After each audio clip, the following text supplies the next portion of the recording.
করে বলতেছি, আজকে আমাদের এই যে প্রিপেড মিটার বন্ধের বাতিলের যে দাবি, এটা সম্বন্ধে আমরা আমাদের কর্মসূচিতে দীর্ঘদিন যাবত ছিলেন না। তাই আপনাদের অবগতির জন্য বলতেছি,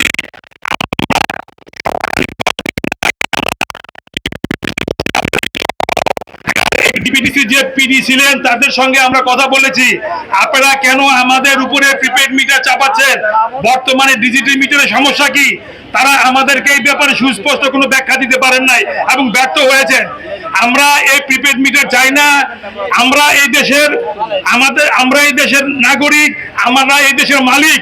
তা আমাদের মাননীয় প্রধানমন্ত্রী জনাব তারেক রহমান সাহেবের উদ্দেশ্যে আমরা বলতে চাই, আপনি আমাদের রাষ্ট্রের অভিভাবক, সুতরাং এই নাগরিকের রাষ্ট্রের মালিক যে নাগরিক, আমাদের কথাগুলো আপনি আপনাদের যে বিদ্যুতের যে লোকজন আছে তারা যদি আমাদের সাথে বসে এই ব্যাপারে আমাদের মতামত নিয়ে সিদ্ধান্ত নেওয়ার জন্য বিনীত অনুরোধ করে আমি আমার বক্তব্য শেষ করছি। ধন্যবাদ।